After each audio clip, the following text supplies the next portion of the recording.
Watching it as an adult. Is a whole everyone watches it like nostalgia, but watching it for me the first time is, even if I'm in the room alone, it's a lot of me like. Is anybody else seeing this? Yeah. She is. Watch her talk show. You will curl your hair. It will curl. Wait, do you remember when she had Westboro Baptist Church on and she goes, "What did you guys call me earlier? A enabler." Ooh, what's that? What's that? She wants. It's like, yeah, say it again. She wanted to say it. Yeah, she wanted to say it so bad. She's like, "You hear that, Miss J? They said it. They said get the off the TV. I'm not watching that." What do you think of Miss J? Miss J, the runway coach. So there was. She drags those Janice, girls. Miss J, J Alexander, and then Tyra. Well, Tyra was a little bit rude. She'd be like, Gilles? No, what's the guy's name? Nigel, the photographer. Well, it was Kimora Lee Simmons too. Was in the first season. Oh, right. The owner of Baby Fat. So was Janice the second season? No, Janice was in one. Because Tyra would be like, "Yeah, you really got in there, and we were kind of disappointed." And then Kimora would say something really like, "As a client, we would want you to be able to sell the product." And then they cut to Janice, and she'd be like, "You just look." Janice would be like, "You have a big square jaw. You have no tits." Yeah, and then those droopy eyes on those shoulders. That's all I can see. What's wrong with you? Go work at a construction site, brick. Meanwhile, Janice's eyebrows are vertical.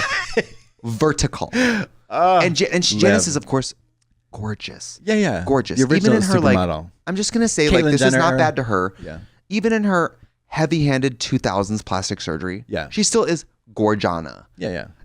But she turns to him and goes like, "You look like you had to fart." That's what you want to see in a show like that, though. You don't want buttering up like when you uncross your legs. I expected to see testicles. Yeah. What's all that fish in your? Yeah. What about the wood chips in your ass? Yeah. And she'll say in the first season she was saying things like, a little flabby for modeling. Like she's yes. Well, she's just the voice of the incorrect, politically incorrect voice of like the casting department.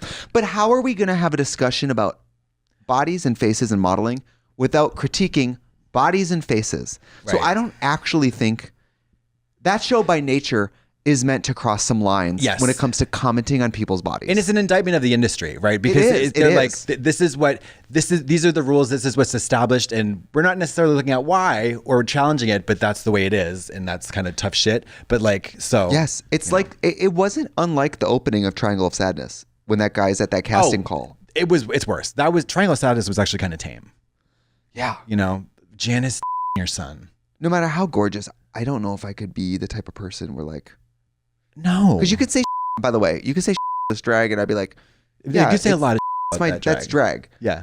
But when it's like your job is your body and your body's your livelihood and your face, but also, they're just like, in your body and your face are selling the $1 million global brand that needs to be at the cutting edge of fierce and like fashion. You know what I mean? Yeah. Like I watched those like cheesy, corny runway videos where like it's Naomi Campbell versus Bella Hadid or whatever, and it's I don't have that, obviously, but like that walk, that confident walk, the bounce. I mean, it's like I am that girl. Like this is red hot, and if you try to finger me, you're gonna pull back bones. I feel that when I'm doing like a runway. I never. But I know I don't look it, but I feel it. I've never felt that. You don't? No, because I can't give it.